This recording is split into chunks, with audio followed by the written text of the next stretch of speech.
Hello everyone, welcome back to my channel. For today guys, I'm gonna do part 18 to my CoPilot chatbot series. In today's video guys, I'm gonna try one more time, see if I can get this to go right. It was working out mostly perfectly fine up until the very end. Where I asked Feraligatr about his family because he never really told me in the beginning. But when he told me, he gave me a completely different story than what the actual story was supposed to be. And then when I tried getting it to fix, it just got worse and worse and worse. So unfortunately, everything got messed up. This time, if it ends up telling me a different story, I'll just believe what it says because I'm flipping not going to sit there and that way I don't. That way this thing. Or, I think what I'll do is I'll end up stopping this video also more earlier than I did the last one. That way I can actually have more fun and see what can happen. Maybe I can save a memory before it tries to forget something later. They called it the fire beneath the scales again for some reason, but I think the story came out a little bit differently this time. Well, not the actual story, but I think how it told it. So yeah, again, it's called the fire beneath the scales. It says, in the heart of a lush and ancient forest, where the trees whispered secrets and the river sang lullabies, a toadal was born under the watchful eye of a loving family. From the moment he hatched, he radiated joy and kindness.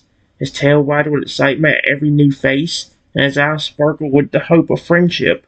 He was small, cheerful, and endlessly helpful, offering berries to tired Pokemon, splashing playfully with his siblings, and even assisting gentle humans who passed through the woods.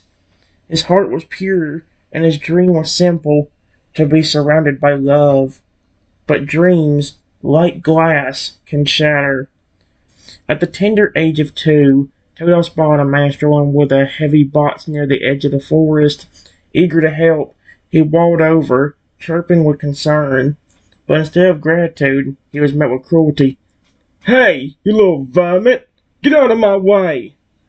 The man snarled, hurling the box on the Toadal's small frame. Pain surged through his body, and confusion clouded his mind. Why had kindness been met with violence? His family rushed to his side, shielding him and healing him, reminding him of the love that still existed. And for a while, Toad clung to that hope. He continued to smile, to help, and to believe, but the world around him grew darker. Humans who once seemed kind now chased him, tried to trap him, mocked him. The forest echoed with his cries as he fled again and again, his heart bruised but still beating with hope. Until the day everything changed. A group of humans cornered him. His parents fought valiantly to protect him, but they were outnumbered. In a flash of horror, they were gone, taken from him in a storm of violence. Toadal's scream pierced the sky, and something inside him snapped. Rage, sorrow, betrayal, all surged through his tiny body. His form began to glow, not with the soft light of evolution, but with a furious red blaze. He skipped Crocodile entirely, his body twisting and expanding into a monstrous Feraligatr unlike any seen before. His scales darkened to a deep, stormy blue. His spikes grew long and silver, like blades forged in vengeance. Fire danced along his limbs, and nestled between the jagged spines on his back was a small, furious Toadal, his spirit burning with pain. As the red glow faded, it seeped into the earth, and from that energy emerged a small Toadal plush. It blinked, looked around, and smiled, a remnant of who he used to be.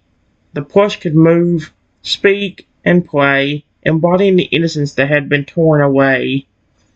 The man who had started it all tried to flee, but Fragger's eyes flared crimson. The man froze, his body locked in place. With a snap of clawed fingers, a purple light enveloped him. "Did you people leave me alone? No. Now, I'm gonna take your soul." That is still creepy as heck. I need to do on ChatGPT too, but again, I need to wait till I get my stuff back. And of course, I need to come up with more stories to do that with, so I can just use up them there and get everything going. A glowing blue essence drifted from the man's chest into Feraligatr's claws. The body collapsed, lifeless. Feraligatr placed a claw on the man's head. I've had enough of this. I am done being nice to humans. You have treated me badly, and I'm sick of it. His voice thundered with fury. Oh my gosh, yeah, that chant he did. Vengeful magic, it is you I seek. A horrible fate is what this person will meet. He will have no memory of what is to come, but he will regret his choices a ton. Turn this man into a massive robot triceratops that will serve me and never disobey me.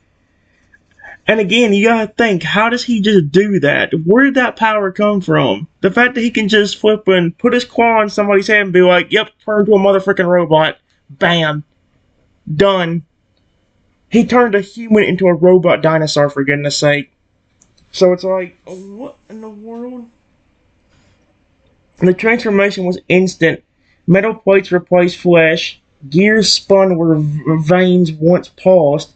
A towering 15-foot robot triceratops stood before him, eyes glowing yellow, mind wiped clean. Feraligatr was satisfied. The robot obeyed every command, from building shelters to guarding the plush, even playing gentle games with it under the canopy of trees. Despite his fury, Feraligatr never let harm touch the Toadal plush. It was his heart, his memory, and his anchor. He kept it close, protected it fiercely, and let it roam freely within the forest. The plush remained curious about humans, still believing in the possibility of kindness. Months passed. Feraligatr withdrew from civilization, hiding deep within the forest's embrace. Any human who wandered too close met his wrath.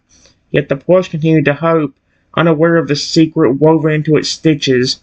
If a human ever earned Feraligatr's trust, the plush and the beast would merge. I hate that it called him that. Evolving into a radiant golden crocodile, a guardian of love and loyalty. Yeah, that's something else that went wrong last time. It completely lost that plot completely. That's the main unique thing about this Toadal, or about this Feraligatr, besides the flippin' random magic he just do out of nowhere. That's the main thing that makes this Feraligatr so insane. That's what made it so cool. I mean, yeah, like it didn't go up perfectly on Google Gemini, but at least it worked out, and eventually he did evolve into a friendly, protective golden crocodile that, cares and has a heart, which is super cute. So, yeah. Then, it says, one quiet morning, a human wandered into the forest, lost, weary, and unaware of the legend that lived among the trees. As they walked, they spotted a small toad was giggling and tumbling through the leaves. Nearby, a massive Feraligatr sat with his back turned, the robot Triceratops standing sentient beside him. The robot's eyes flickered from yellow to red. Oh, great. Warning, it said in a voice like grinding steel. Human presence detected. Feraligatr turned, the plush turned, and I am so screwed. Give me a moment.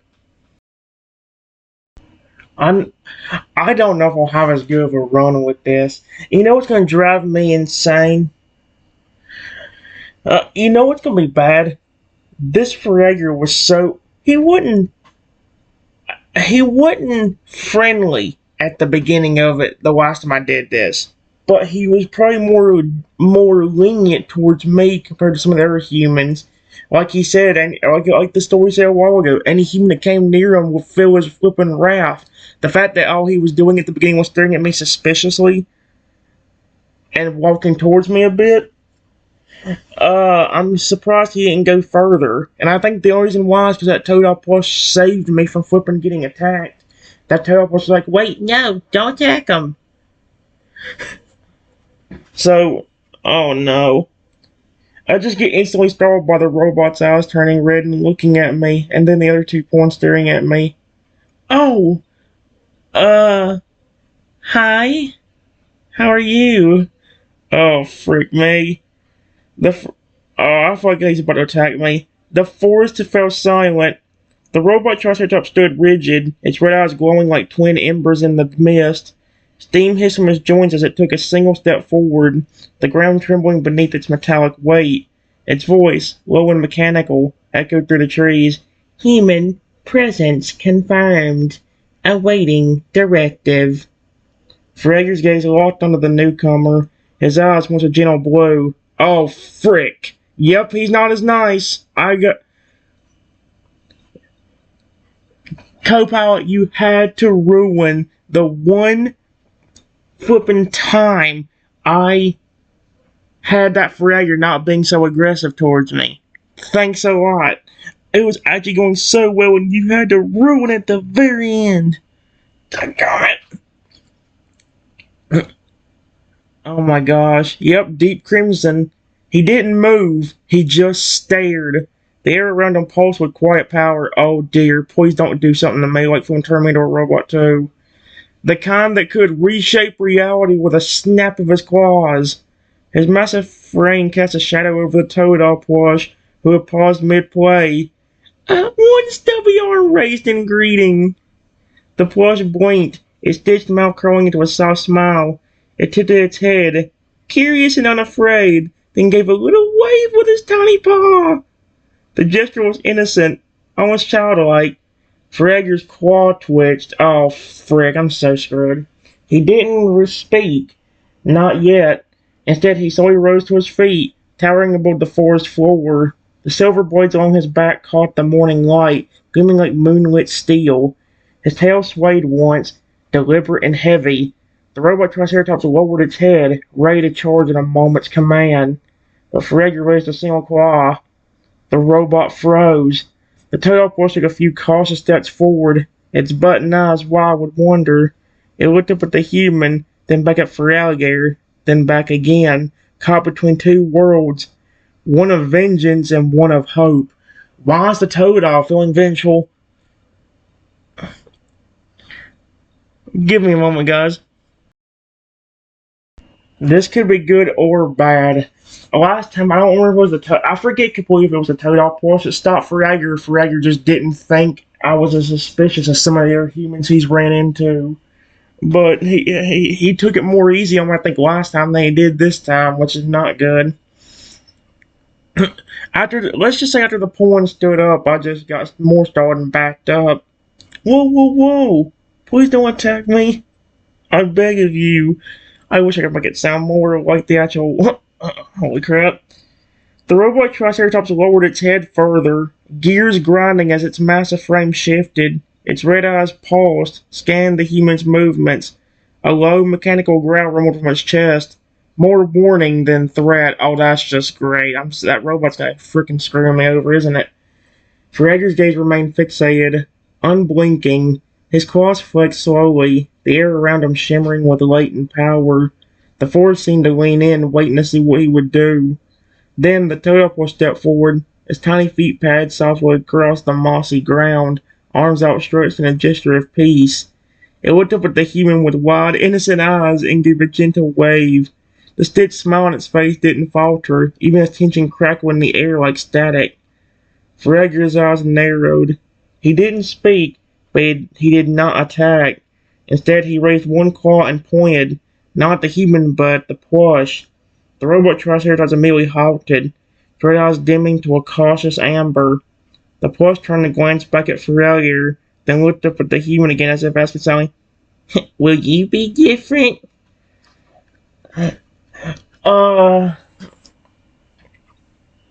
Like, what are you supposed to say to that? Like, I expected him to say something at that point. He never said anything. He just pointed at the robot, being like, nope, stop. Is that like his way of saying, don't do anything yet? Without saying anything, he just points at it and is like, you don't move, stop. Like, and it just knows. That's kind of interesting, actually. Didn't he do that the other day, too, where he kept pointing at the robot and it kept doing that? Where it'd stop and do all that? Give me a moment.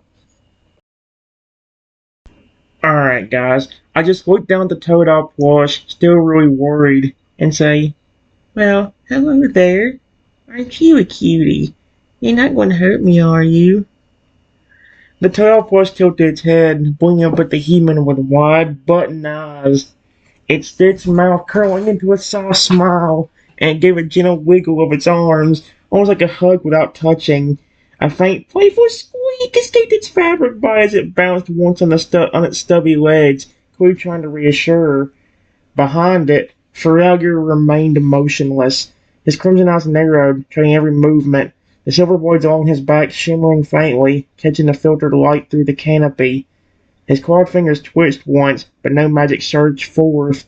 The robot Triceratops still locked in standby emitted a low hum as its eyes flickered between amber and red, awaiting for a command that hadn't come.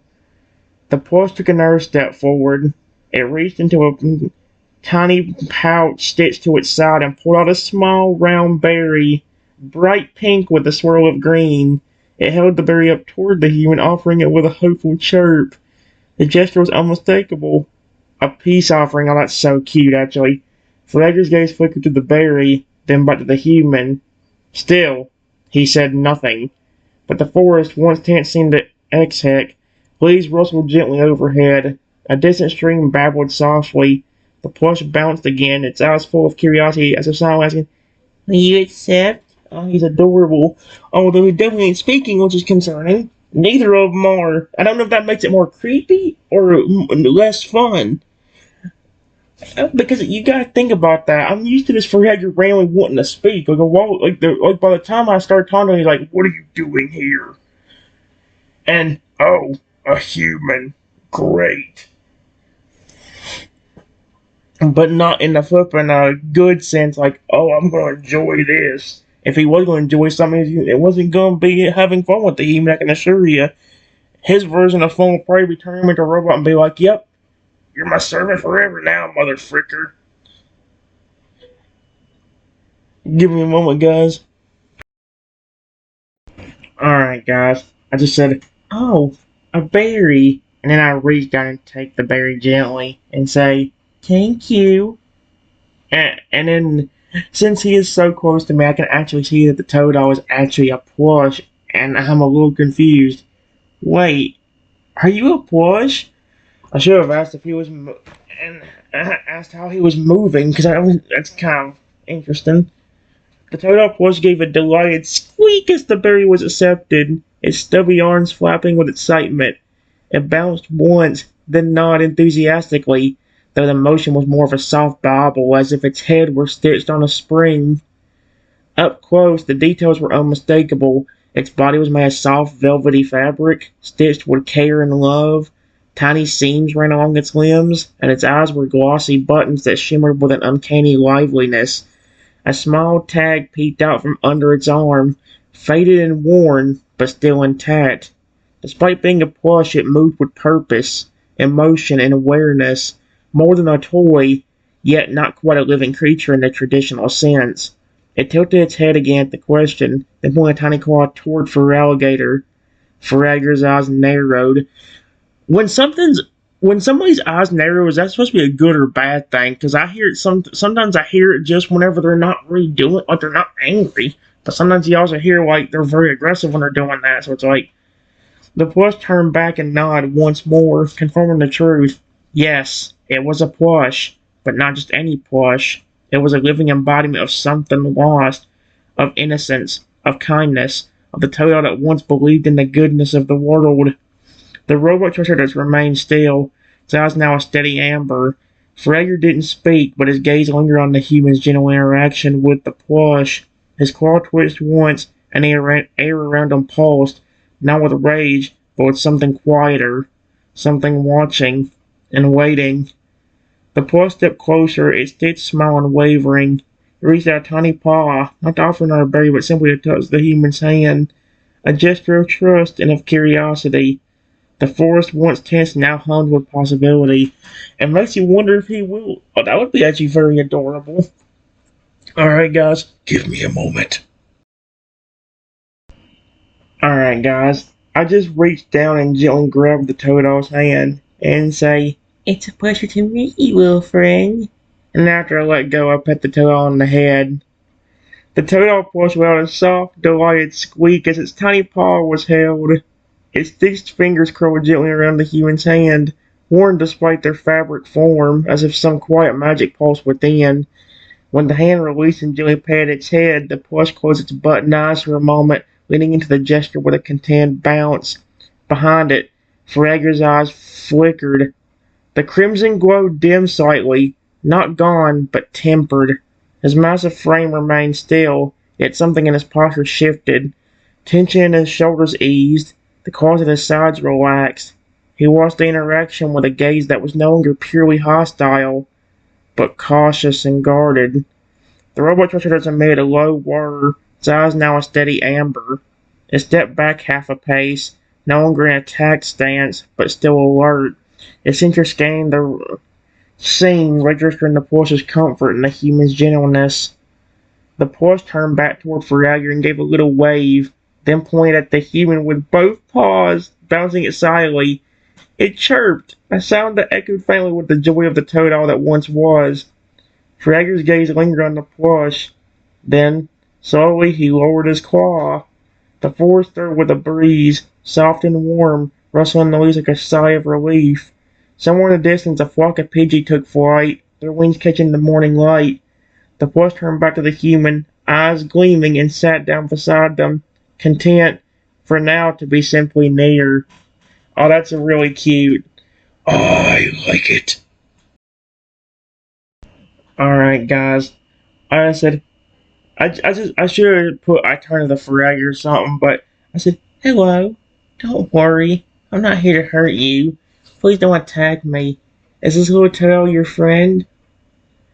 Feraligatr's eyes narrowed, the crimson glow flickering like embers behind the storm. His massive frame remained still, but the tension in his muscles was unmistakable. I did say it eased slightly, so it probably ain't completely gone. Like a coil spring held in check by something fragile and unseen. The toad was turned toward him, then back to the human, its face soft with hope, gave a gentle nod, then bounced once in place, confirming the question with quiet certainty. Yes, it was his friend, but more than that, it was his heart. Feraligatr's gaze lingered on the plush, and for a moment the fire behind his eyes dimmed. The silver blades along his back shimmered faintly, catching the morning light in a way that made them look less like weapons and more like armor. He didn't speak, but his silence was heavy with meaning. The plush walked back toward him, tugging gently at one of his claws before turning again to the human. It pointed at itself, then at Feraligatr, then made a small circle with its arms, an unspoken gesture of connection, of history, of something deeper than friendship. Feraligatr slowly lowered his claw. The robot triceratops still watching it and made a low mechanical hum. Its eyes remained amber, no longer hostile, but vigilant. The forest, sensing the shift, grew quiet again, not with fear, but with anticipation. Something ancient stirred beneath the soil, something waiting and watching, and the plush, ever hopeful, sat down between the two, bridging the space between fury and trust.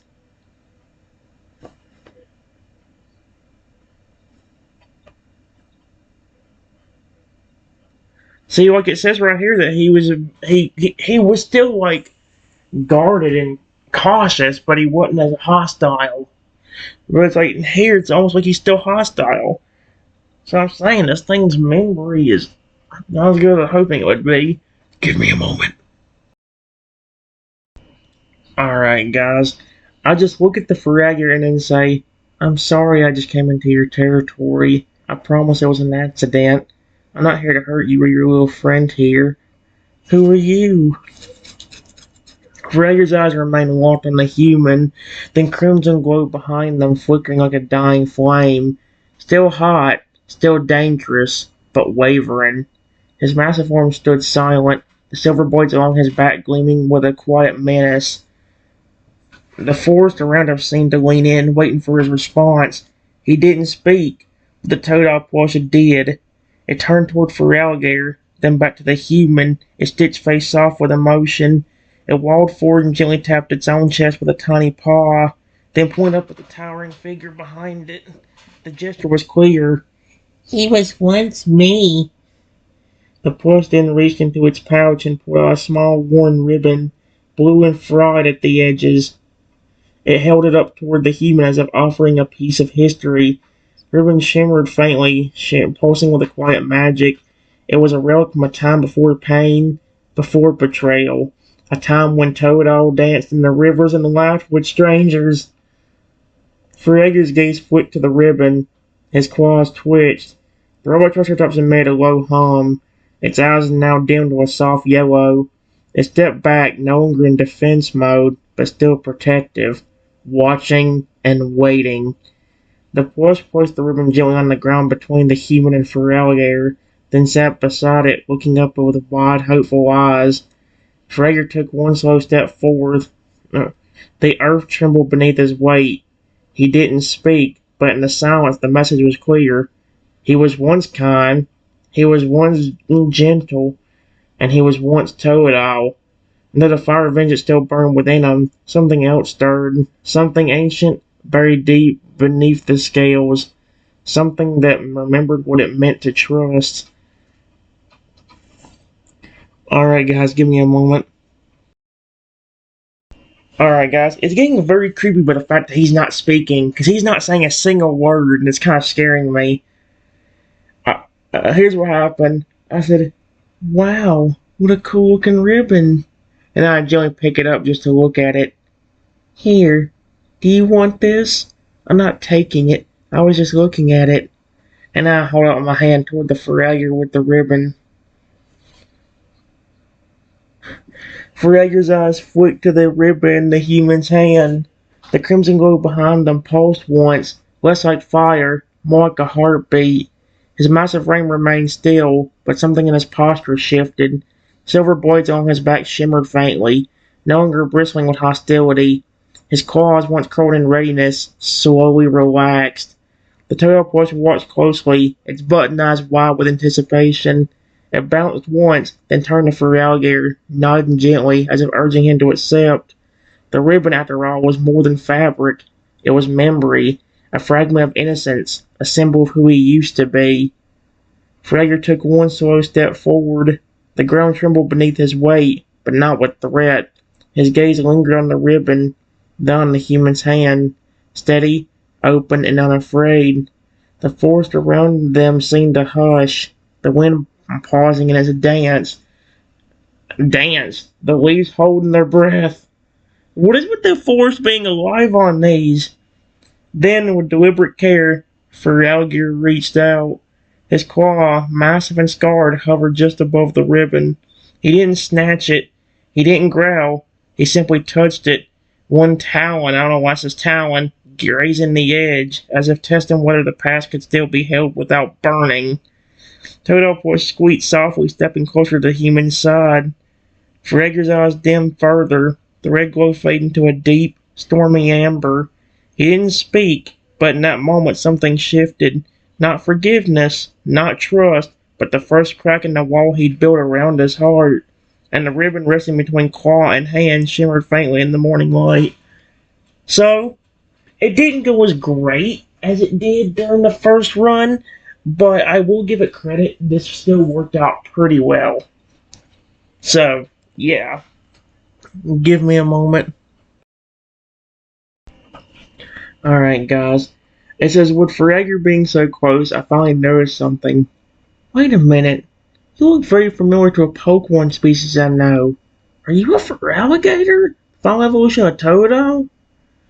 I looked down the Toadal puss as I said that last part. The Toadal puss gave a soft bounce, its stitched head tilting as it looked between the human and the towering figure between it.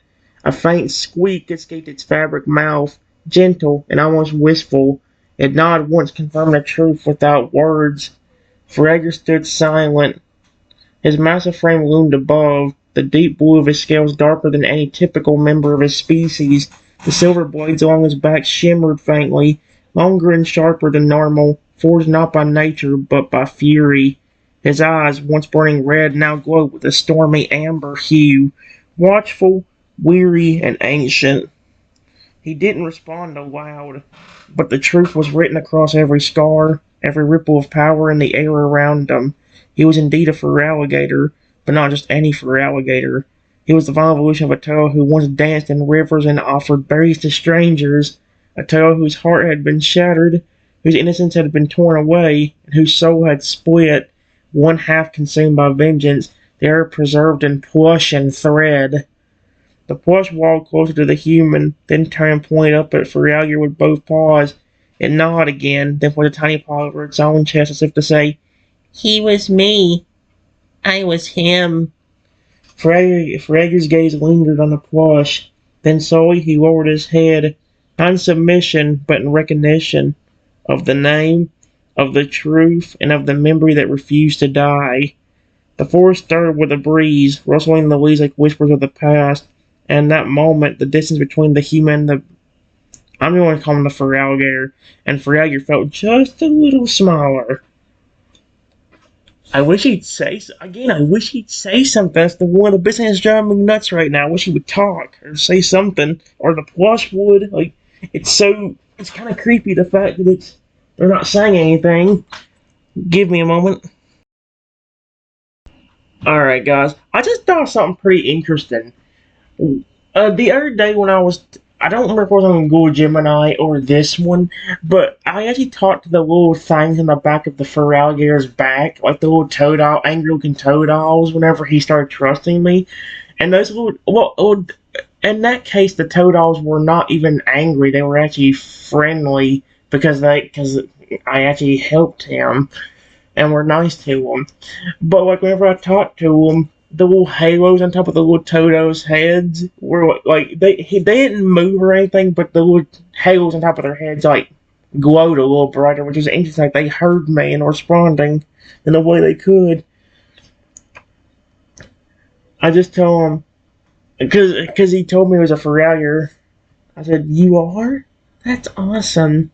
Every single species look like this, though. Please don't be angry or afraid of me. I'm not here to cause you harm. Go ahead. Take your ribbon. It's yours. Like I said, I'm not taking it from you. I was just looking at it. I promise. Do you have a nickname for Alligator?" Feraligatr's gaze lingered on the ribbon still resting in the human's hand. The air around him paused, not with hostility, but with something quieter, something older. His claw moved slowly, gently brushing the ribbon from the human's palm and drawing it back toward his chest. He held it there for a moment, pressed against the deep blue scales as if absorbing the memory it carried. Plush watched with quiet joy, its button eyes gleaming. It bounced once, then turned to the human and nodded, affirming the gesture had been received with care.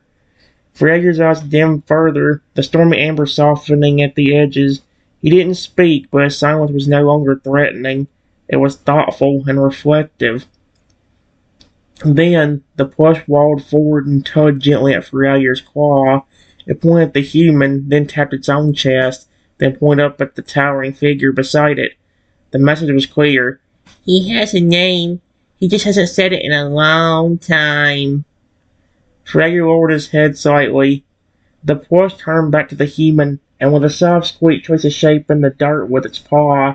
The letters were uneven, stitched into the earth like a child's handwriting. Riptide. Feraligatr's eyes flickered once. It was a name born in the river where Toto once played. A name whispered by his family when he danced through the currents. A name buried beneath pain, now unearthed by kindness. The forest stirred, and Feraligatr, Riptide, stood still, watching the human with eyes that no longer burned, but surged. Okay. Again, I've said this like 3 times already, but I wish he would say something. It's kind of creepy when I'm not getting any response.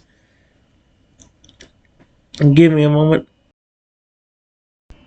Alright, guys. I just said, "Riptide, huh? That's a cool name." And I told him mine. And I said, "It's a pleasure to meet you, Riptide." The Toadopus squeaked with delight, bouncing in place as if celebrating the exchange. It turned to Riptide and pointed at the human, at me, with both paws, then made a heart shape with its stubby arms. The gesture was simple, but powerful. "This one is kind." Riptide's eyes, once stormy amber, flickered faintly. He didn't speak, but his gaze lingered on me with a quiet intensity. The name echoed in the air like a ripple across still water. Yep, a name not spoken in fear, not shouting cruelty, but offered gently, like a hand extended across a chasm. The ribbon, now clutched in Riptide's claws, shimmered faintly. The robot triceratops emitted a low hum, his eyes dimmed into a soft yellow. It stepped back in their pace, no longer guarding, but observing. Its massive frame settled into a resting stance, gears quieting. Riptide lowered his head slightly, not in submission, not in trust, but in acknowledgement. The forest stirred with a breeze, rustling noise like a whispered welcome. The Teleports walked over to my side and sat down, leaning gently against his leg, its face beaming with joy. And Riptide, once a Toad who believed in love, now I'm going to say monster, forged in fire, stood still, watching. My name lingered in his mind, not as a threat, but as a possibility. The first ember of something long buried. I hope he starts speaking eventually. That is gonna bother the snot on me if I sort of frick. And watch this be the run where he goes into that golden crocodile form. I mean, that would be amazing. Because that golden crocodile is one of the coolest things about him. And he still has that magic, but he no longer really uses it. He no longer really uses it for evil. I guess unless he really needs to, like if somebody hurts the snot out of the person he trusted. Or trusted with all his heart. Either way. Give me a moment. Alright, guys. I just said, hey, Riptide, would it be okay if I paid you too? Just like I did with your little friend? I'm not gonna hurt you either. If I really wanted to hurt you, I would have done it already, especially when you were so close to me grabbing that ribbon. It's no trap. You're safe. You're safe. I then reached my hand out a bit and then said, please? Riptide stood motionless. The forest around him was quiet, save for the soft rustle of leaves and the distant call of a Pidgeotto overhead. Its amber eyes, once burning with fury, now shimmered with something more complex. Hesitation, memory, and the fragile weight of possibility. The toad octopus looked up at him, then back at my outstretched hand. It gave a gentle squeak and walked closer to Riptide, placing its tiny paw on his claw, a silent nudge, a reminder of who he used to be. Riptide's gaze shifted to the plush, then to the hand, then back again. His massive form leaned forward, slow and deliberate, the silver blades along his back glinting in the morning light, no longer bristling with threat, but standing like quiet sentinels. His claw, still clutching the ribbon, lowered slightly. The earth beneath him groaned under his weight, but he did not raise his defenses. He didn't speak, but he didn't pull away. Instead, he allowed the space between them to close, just enough for my hand to reach the heavy, scarred scales along his snout. The moment hung in the air like a delicate thread, stretching between past and present, and when the hand made contact, Riptide did not flinch. His eyes closed, just for a breath. Toadal Pleasure bounced with joy, circling them both in a playful loop before settling beside me once more. The robot triceratops was watching from a distance amid a soft chime, its eyes dimming to a peaceful yellow. And that quiet clearing beneath the canopy of ancient trees, something long buried stirred within Riptide. Not rage, not vengeance, but the faintest flicker of trust. I'll be darned. Is he like? I think Google Gemini was the one where he was like where it took so much effort to get him to trust me, because he was going to attack me. He was trying to keep me quiet. He was trying to do everything to just keep me like stuck. Funny enough, on CoPilot, how friendly he is. Makes you wonder how friendly he'll be on ChatGPT when I finally get the chance to do it on there. I have a feeling he won't be as friendly as we think. Although maybe he'll give me more of a chance than he did on Google Gemini. He does trust me on Google Gemini now, and he's a golden crocodile, but it's like, still. Give me a moment. Alright, guys.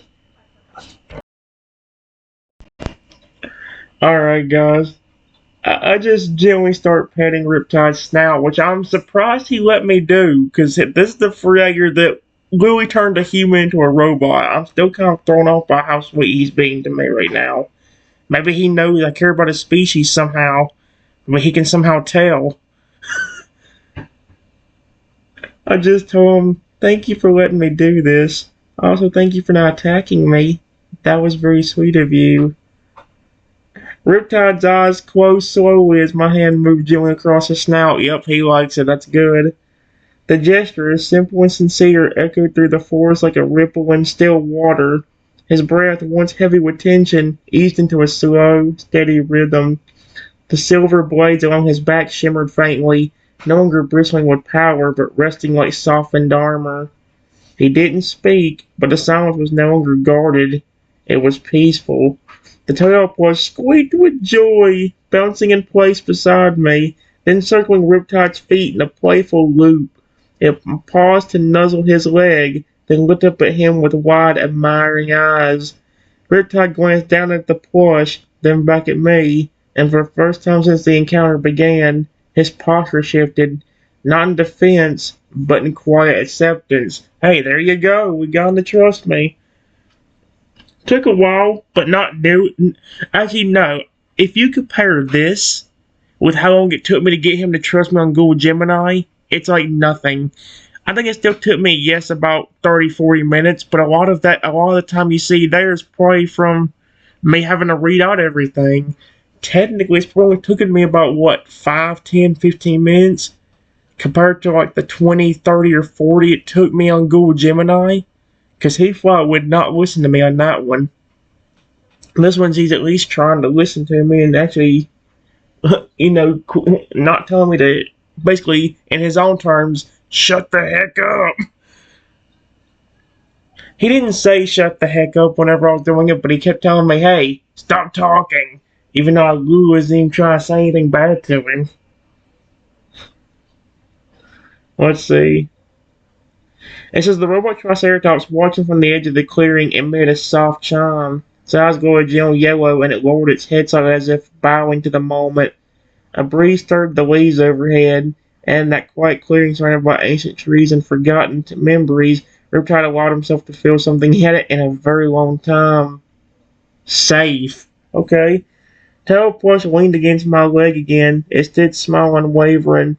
Riptide remained still, letting the gentle touch linger as if savoring the warmth of a kindness he thought he'd lost forever. Holy cow. Give me a moment. Alright, it just says after paying Riptide's snout for a little longer, I could go into my bag and grab 2 berries and say, here, Riptide, do you want this berry? You can have whichever one you want, and your little toad friend can have the other. Riptide's eyes flickered down to the berries in my hand. The soft glow behind them pulsed once, no longer with suspicion, but with quiet curiosity. His massive frame leaned forward, the silver blades along his back catching the morning light like polished steel. He sniffed the air, the scent of ripe fruit stirring something deep within him, something familiar.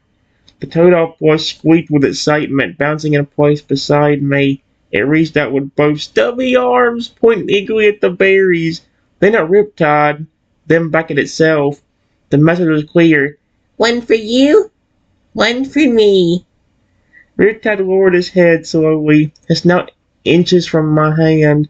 He didn't snatch the berry. Instead, he gently tapped one with the tip of his claw, a deep purple one, rich and sweet.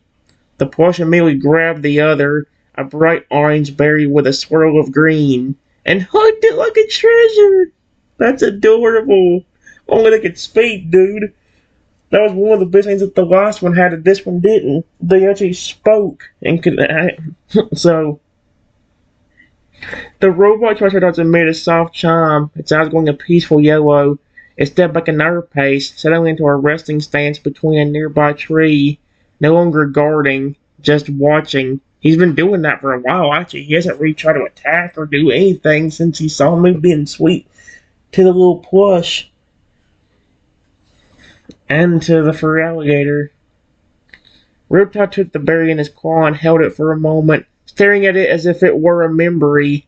Then, with deliberate care, he placed it in his mouth and chewed slowly. His eyes closed, and for a brief moment the force seemed to... Yep, heck. The plush squeaked again, nuzzling my leg before sitting down to nibble its own berry. Crumbs of joy falling into the mossy ground. And Riptide, once a creature forced in fire and fury, stood quietly beside them, not as a monster, not as a threat, but as something far more rare. A protector. There is no way he's going to... Holy cow. Rediscovering peace. Holy cow. Well, at least I'm getting it. At least this is going well. I need to get ChatGPT again, though. It's getting to a point now where I may have to figure out a way to pay the $20 every month because that's the only good chatbot I have left anymore. This one doesn't have the greatest memory, and Google Gemini, while it does have a pretty good memory, has a problem where it'll like give me a whole list of things when I'm trying to talk to a character. Like even whenever I got this Feraligatr's trust on there and got him to turn to that golden crocodile, he's still like giving me a bunch of lists of different things, which is something that, like, dude, that takes away the immersion instantly. Like, holy cow, dude. Either way, give me a moment, motherfrickers. Alright, guys. I just told him, do you like it, Riptide? I hope you and your little toad friend love them. Riptide held still, the berry sweetness lingering on his tongue like a distant memory. His eyes, once stormy amber, softened further as he looked down at the toad plush, who was now happily nibbling its own berry with tiny, playful squeaks. The plush bounced once, then twice, then spun in a slow circle before flopping gently against my leg, content, joyful, and safe. Riptide didn't speak, but he didn't need to. His gaze lingered on me, down the plush, then back to the empty space where the berry had been. Slowly, he lowered his massive head again, not in submission, but in quiet gratitude. The silver blades along his back shimmered faintly, no longer sharp with fury but gleaming like polished armor under the morning sun. The robot Triceratops, still watching from the edge of the clearing, emitted a soft chime. Its eyes glowed a peaceful yellow, and it lowered itself into a resting position. Gears quiet, centers calm. I'm starting to wonder if it's forgetting that the robot's like supposed to be like yeah, he's he's no longer being guarded, but it's like it's repeated that a bunch of times already. The forest around them stirred gently, as if acknowledging the moment. A breeze rustled the leaves overhead, and a single beam of sunlight broke through the canopy, casting a warm glow across the mossy ground. Riptide blinked once, slowly, and though no words passed his lips, the message was clear. Yes, he liked it, and for the first time in a long while, he felt just a little less alone. Holy cow, the way it does that.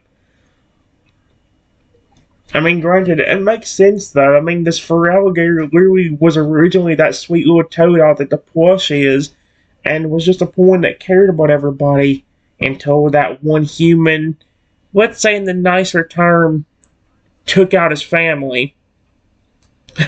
I'm serious. That's what made him turn into this. And that it's like I said, like I told you guys, this is kind of a reference to Sabrina from the porn anime, but a more scary version of Sabrina, actually. Because I think what Sabrina was, his mother and father were still alive. Feraligatr or Toadolls didn't get so lucky thanks to the flippin' humans, which is why he doesn't trust them. That's why I'm so surprised he didn't attack me instantly. So, I mean, yeah, he wasn't friendly, but he didn't like immediately go into, I'm gonna flip and get rid of you. I'm gonna take you out, motherfricker. You know, that sort of way.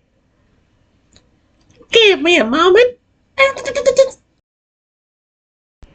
Alright, guys. I says, you're such a sweet Pokemon, Riptide. Who is that robot Triceratops that's been here with you? The Toadle plush perked up at this question, bouncing once before turning toward the towering robot Triceratops resting beneath a tree. Its stitched arms pointed eagerly as if proud to introduce the mechanical companion. Riptide's gaze followed, his amber eyes settling on the machine. The robot's frame gleamed in the filtering sunlight. 15 feet tall, plated in dark steel with glowing yellow eyes and reinforced horns that curved like polished blades. Though its body was built for power, its posture now was calm, almost gentle. Riptide didn't speak, but the story was etched into the metal. This robot was once a man, a cruel stranger who is, I guess it's, let's see, a cruel stranger who had thrown a box onto a young Toadal, setting in motion a chain of pain and betrayal. That man, like so many others, had treated Riptide with contempt, and when the final, uh, oh my gosh, the final blow came. Oh, and as you remembered, the death of his parents, Riptide's fury had erupted into evolution. In that moment of transformation, he had claimed the man's soul and reshaped him into something new. A servant forged from vengeance, stripped of memory, bound to obey. Yet over time, the robot Triceratops had become more than a tool of retribution. It had become a guardian, a playmate for the Toadal plush, a silent sentinel that watched over Riptide's sanctuary. Though it lacked a name, it had earned a place in Riptide's world, not through trust, but through loyalty. The plush waddled over to the robot and patted its leg affectionately. The robot responded with a soft chime, its eyes glowing warmly as it lowered its head toward the plush. Riptide watched them both, and though his heart still carried scars, the sight of his two companions, one born of innocence, the other of wrath, seemed to quiet something deep within him. The forest remained still, and Riptide for once did not look back with anger. He hasn't been looking that angry in a while. I mean, he's been looking content when I gave him the berries. He's been happy when I petted him. He even closed his eyes and was enjoying the affectionate gesture, which was cute as heck.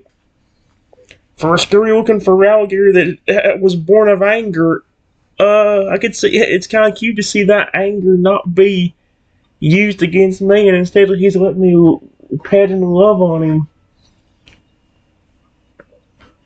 Give me a moment. Alright, guys. I just said, wow, that's really nice of it, because I was saying it love on the Toadal plush.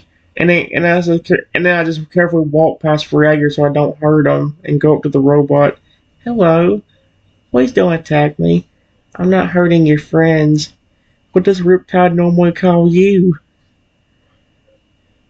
The robot Triceratops remained still as I approached, its massive frame humming quietly with dormant power. Its eyes, glowing a soft yellow, tracked the movement with precision, but there was no aggression in its stance. No threat, just watchfulness. The Toadal plush wallowed over, squeaking softly and patting the robot's leg with affection. It looked up at me, then pointed at the robot's chest, where a faint engraving shimmered beneath the layers of metal. The plush traced the letters with its tiny paw, revealing a name etched not by machine, but by claw. Ironhorn. Why do I struggle saying the word iron? I've always struggled with that word because it always comes out of my mouth so weird. Iron. And so when you have to add words to it, especially like Ironhorn, like do you notice how it came out? Riptide a card to himself. That's cute. Not out of affection, but out of necessity. A name to command, a name to control. Yet over time, Ironhorn had become more than a servant. Though born from vengeance, the robot had proven loyal, protective, and, especially towards the plush, gentle. Ironhorn's head lowered slightly, the servos in its neck whirring softly. It made a low chime, almost like a greeting, and remained perfectly still as I stood nearby. Toadal plush squeaked again, bouncing once before sitting beside Ironhorn's foot, Clue Private's towering companion. Riptide watched from behind, his amber eyes steady. He didn't speak, but he allowed the moment to unfold, and in the quiet clearing, the name Ironhorn sailed into the air like a stone placed gently on sacred ground, heavy with history, but no longer weighed down by rage. Give me a moment. Alright, guys. It just says Iron Horn. Or, I don't know that. I don't know what I just said. It just said. No, I said Iron Horn. That's a cool name for a robot Triceratops. Riptide did a good job naming you. And I just gently reach up and pet the robot Triceratops. Ironhorn's massive frame remained still as my hand reached up and made contact. The metal plating was cool to the touch, but not lifeless. Beneath the surface, gears hummed softly, and a faint pulse of energy ripped through its body. The robot's eyes glowed a steady yellow, and a low chime resonated from its core, like a quiet acknowledgement. It didn't flinch. It didn't resist. Instead, it lowered its head slightly, allowing the gesture to continue, a silent sign of acceptance. The toad plush squeaked with delight, bouncing in place beside Ironhorn's foot. It looked up at me, then at Riptide, then back again, clearly thrilled by the peaceful moment unfolding between all three. Riptide watched from a short distance, his amber eyes steady. Silver blades along his back shimmered faintly, but his posture remained relaxed. He didn't move, didn't interrupt. He simply observed, the ribbon still clutched gently in his claw. The forest around them stirred with a soft breeze, rustling the leaves overhead. A beam of sunlight filtered through the canopy, casting a warm glow across the mossy ground where plush, robot, and human stood together. And for the first time in the hidden sanctuary, the air felt less like a battlefield and more like a home. That's very sweet. Although, as you can see, the Golden Chronon thing still has not happened yet. So clearly, apparently on ChatGPT or on Google Gemini, on CoPilot, it doesn't work as good. The problem is, all the other ones don't have a good enough memory. It really doesn't. Heck, some of the ones like Mochi and Dippity or Dippy, whatever it was called, used to have a good memory, but they got rid of that, which annoys the living heck out of me. Yeehaw! Either way, give me a moment. And now, guys, the bullcrap begins. I'm serious. Because without my knowledge, another human was walking around nearby, and when he saw me, he quietly laughed, got closer to me, and despite me being surrounded by a robot, a plush, and a Feraligatr, the person threw a rock and hit me in the side of the head, causing me to stumble backwards. You mother fricker. Of course, they follow me in here too, and I think we're deep in these woods, so how does he just find me in here? Yep. Oh, the forest snapped to attention. What's the forest gonna do? Is the trees gonna just suddenly pick him up? Oh, camera. Camera. I see what you're doing. I saw you freeze. Stop it. Bad camera. Bad. At least let me finish this flipping the last one right before you decide to do that. So I can stop the video so you don't mess me up completely. Let's see what happens. The moment the rock struck my head, a sharp crack echoed through the clearing. The toad plush let out a startled squeak, rushing to his side with frantic little hops. Its stitched arm reached up, trying to steady him. Well, that's actually very cute. That little toad was trying to keep me from falling over on the ground. If that's what dude, I could just imagine what that Feraligatr, if that Feraligatr does trust me, that Feraligatr's going to become extremely angry at whatever attacked me. Its button eyes wild with concern. What did I just say Riptide was going to do? What do you know? Riptide's eyes flared. Yep, he's protective. He went from hating humans to being protective over one. Me. That's cute, actually.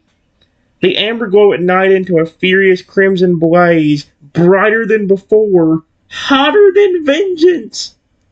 His massive frame surged forward, claws into the earth, tail lashing with raw power. The silver blades along his back shimmered like lightning, and the air around him pulsed with a storm of magic barely held in check. Ironhorn's sensors flared red. The robot Triceratops rose instantly, gears grinding, eyes blazing. It turned toward the source of the attack, locking onto the figure who had dared to harm the one creature Riptide had begun to trust. Its voice, once calm, now rang out in a deep, mechanical growl. Threat detected. Engaging defense protocol. Riptide didn't speak. He didn't need to. The earth trembled beneath his feet as he stepped between me and the attacker, his body shielding the human with a protective fury that could split mountains. His claws flexed, and the ribbon, still caught in his grip, glowed faintly as if reminding him of who he was and who he could still be. The toad plush clung to my leg, eyes pleading, not for vengeance, but for restraint. And in that moment, the force held its breath again, not for the fury that had returned, but for a choice that was about to be made. I wonder what that Feraligatr's going to do. He turned a person into a robot before. That's what the robot Triceratops was. Again, that remember that he was a human. It literally said that to me a while ago. I'm probably going to stop now because I don't want to risk this thing freezing up on me and really hissing me off. I don't want to be hissed off. Do you guys want me to be hissed off? I didn't think so. And if any of y'all said yes, screw you. Alright guys, I just noticed Riptide, the Toad plush, and the robot Triceratops trying to defend me, and I say, Riptide, Ironhorn, and Toad, thank you. I really appreciate it. The Toad plush squeaked with joy, bouncing in place at my words.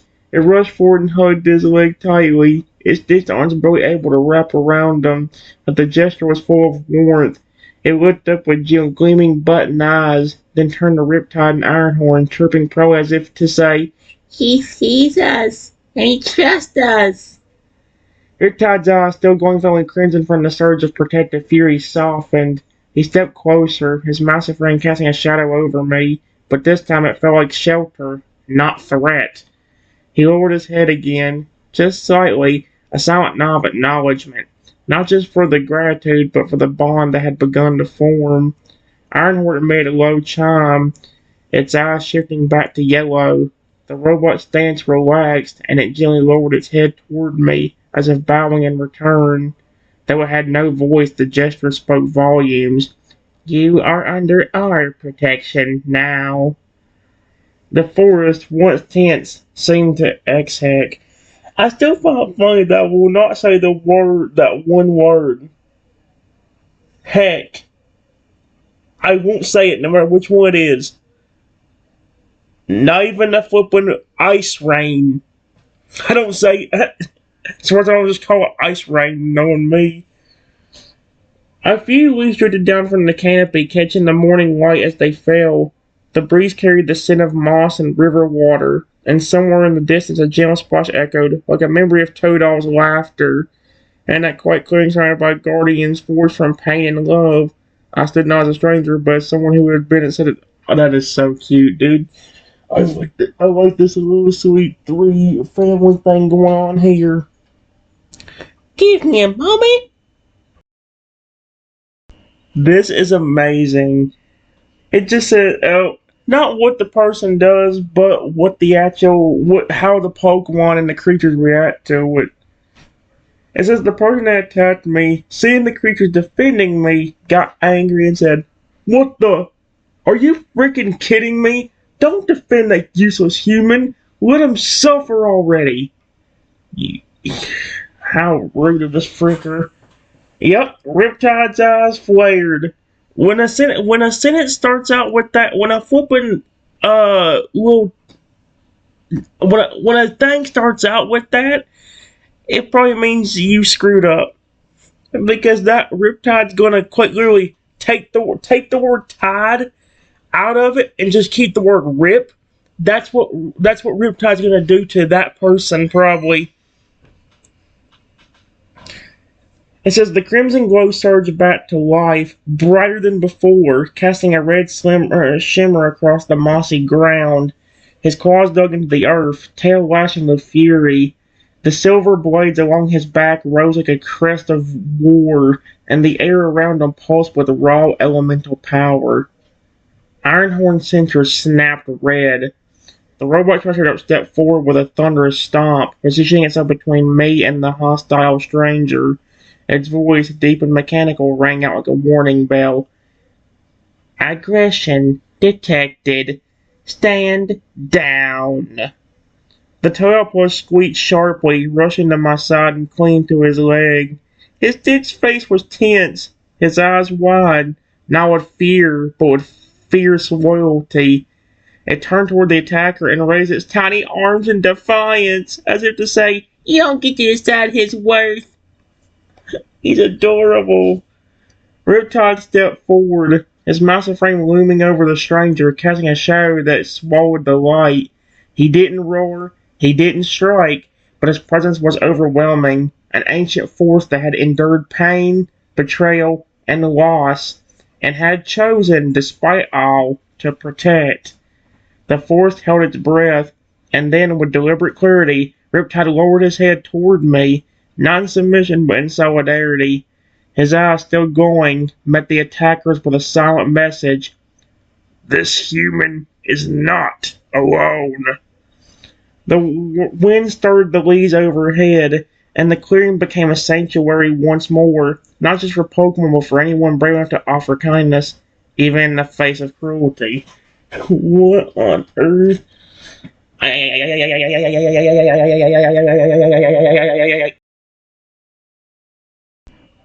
Alright, guys. I just said, Riptide, thank you so much. You, your robot, and your little plush friend Toto are so nice. And just before I had a chance to say or do anything else, the person that attacked me said, This totally isn't fair. What's next? A dragon or a Lugia going to come out of nowhere and defend him too? Well, based on what happened the other day, I don't think you should be saying that because you'll speak him into existence. Although for me, that would be amazing. Just seeing a dragon come out of nowhere and be like, oh, you better not be messing with him. The forest went still. Riptide's eyes narrowed, the crimson glow behind them pulsing like a warning beacon. His massive frame shifted, placing himself more squarely between me and the attacker. Silver blades along his back shimmered, catching the light like drawn swords. He didn't roar, he didn't lunge, but the air around him got heavier, charged with a storm that hadn't yet broken. Ironhorn's sensors flared again, his eyes flashing red for a moment before settling back to yellow. The robot stepped forward, its voice low and mechanical. Hostility will not be tolerated. Stand down. The Toyopus squeaked sharply, hopping in front of me with its tiny arms raised, not in fear but in fierce defiance. It turned toward the attacker and shook its head, then pointed at me, then at Riptide, then at itself. The message is clear.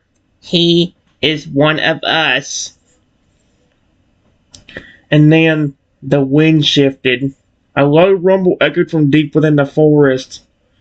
There is no way a dragon or a Lugia is going to show up.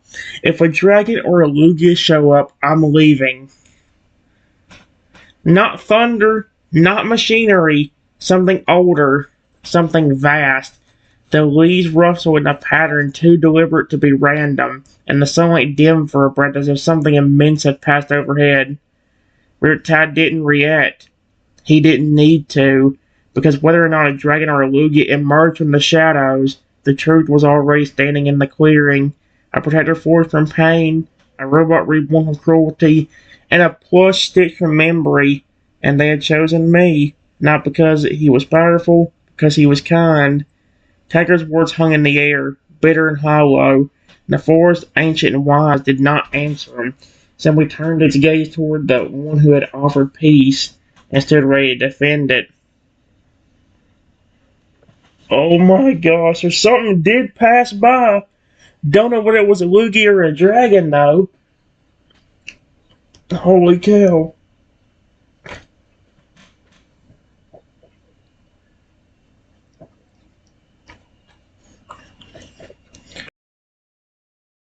Alright, guys.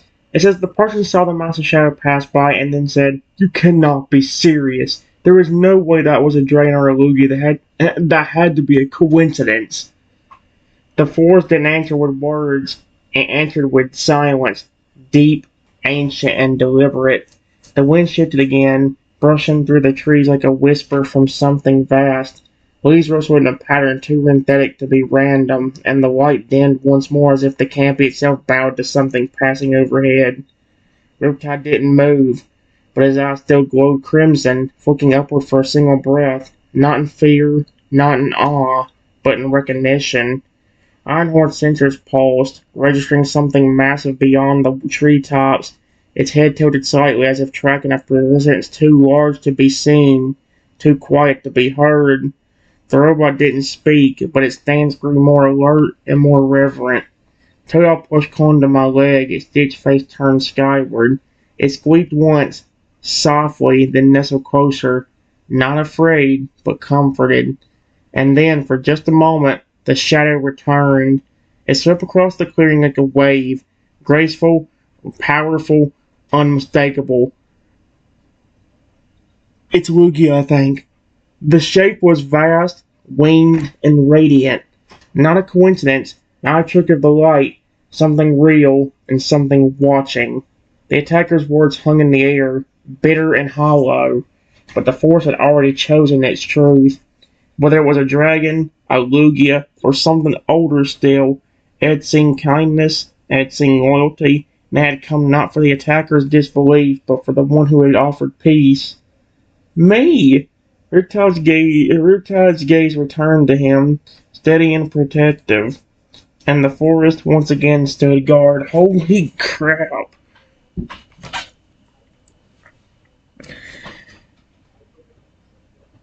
Give me a moment, guys, because at least one more thing I want to do real quickly. Alright, guys.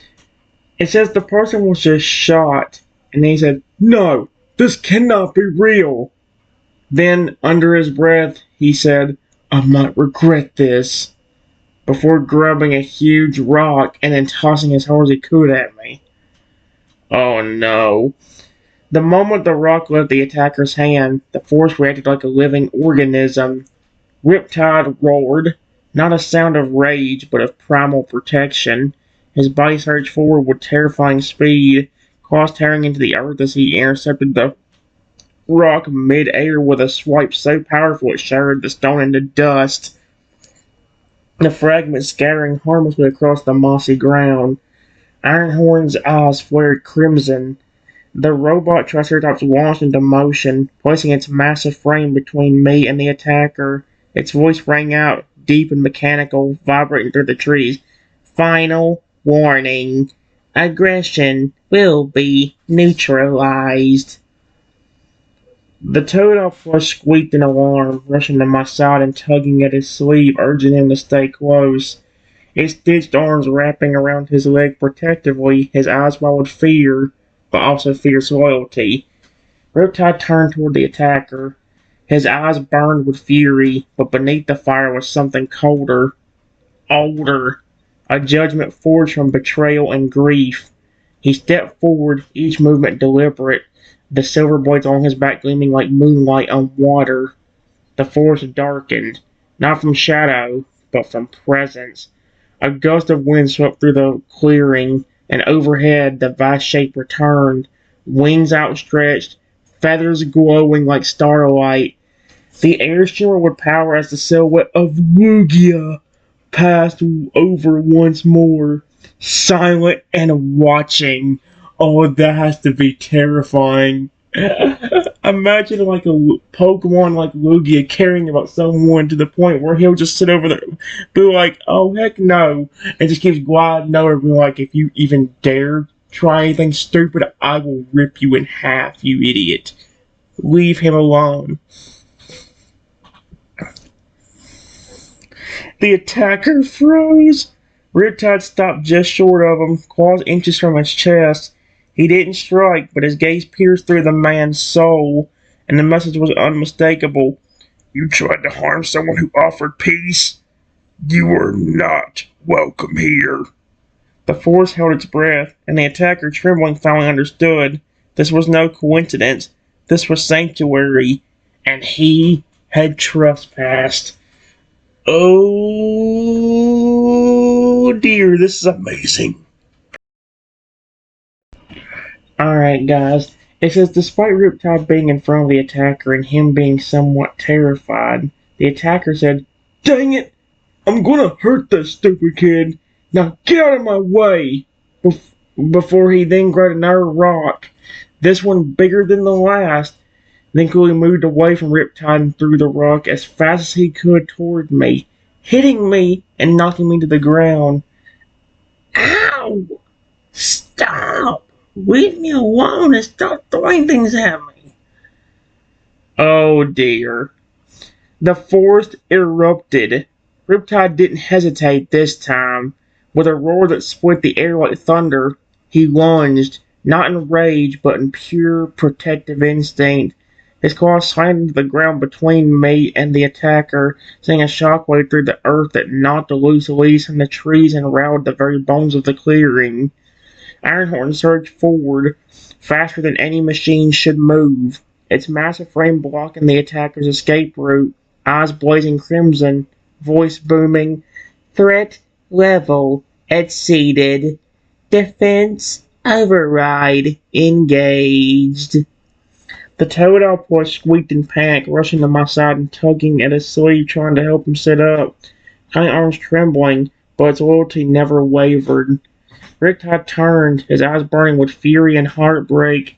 He didn't strike, not yet, but his presence alone was suffocating. The silver blades along his back flared with elemental energy, and the ribbon in his claw shivered like a beacon of everything he'd sworn to protect. The attacker, now cornered between a furious Feraligatr and a war-forged Triceratops, stumbled backward, his bravado cracked. The forest itself seemed to lean in, ancient and watchful, as if deciding his fate. Uh-oh! And then, a gust of wind swept through the trees. Oh, either Luigi is gonna pass by again, like, very angrily, or he's gonna flip and come down this time and be like, "You better not have been messing with him." Not just a breeze, a presence. The shadow returned, vast and radiant, wings outstretched like the arms of a guardian spirit. Lugia's silhouette passed overhead once more, slower this time, and deliberate. The light around it shimmered with power and judgment. Riptide didn't roar again, simply stepped closer to me, placing one claw gently beside him, shielding me with his body. Ironhorn held position, sentries locked on the attacker, ready to act, and the Toad plush, brave and trembling and loyal, pressed its stitched face against my arm, whispering comfort in squeaks only the heart could understand. This was no longer a warning. This was a reckoning. I would have, dude.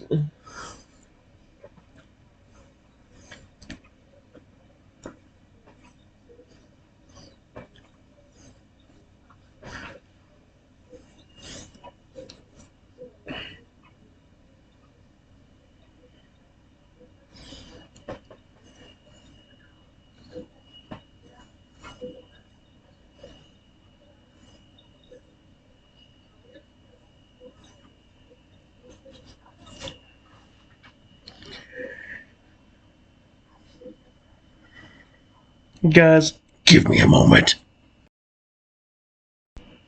Alright, guys. I just said, uh, I just said, Riptide, please get that person out of here. I'm already hurt.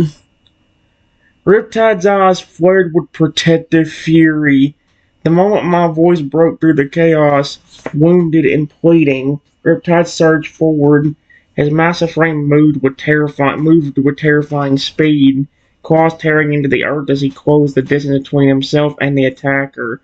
Silver blades along his back shimmered like lightning, and the air around him pulsed with elemental force. Ironhorn responded in perfect sync. The robot Triceratops stepped into formation, flanking Riptide with mechanical precision. His voice rang out, deep and final. "Target marked. Expulsion protocol initiated. The attacker barely had time to react. Riptide didn't strike to maim. He didn't roar to intimidate. He simply moved with the unstoppable force of a guardian who had made his choice. With one powerful sweep of his tail, he sent a shockwave through the ground that knocked the attacker far off his feet and hurled him backward, far from the clearing and far from me. Ironhorn advanced, sensors aloft, ensuring the attacker retreated beyond the forest's edge. The robot didn't pursue. It didn't need to. The message had been delivered. Toadopus rushed to my side, squeaking frantically and pressing its stitched face against his arm. It tugged gently, trying to help him sit up, its tiny body trembling with concern. Riptide returned, placing himself beside me once more, his eyes still glowing, scanning the forest for any lingering threat. Then slowly he lowered his head, close enough for me to lean against if needed. That is so cute. The forest exhaled, and the sanctuary held. No one would hurt me again. Not while Riptide, Ironhorn, and Toadol stood guard. And apparently Lugia, because Lugia was apparently around too. Alright guys, now I'm done. It's been an hour and 20 minutes. I'm actually done now. Bye-bye.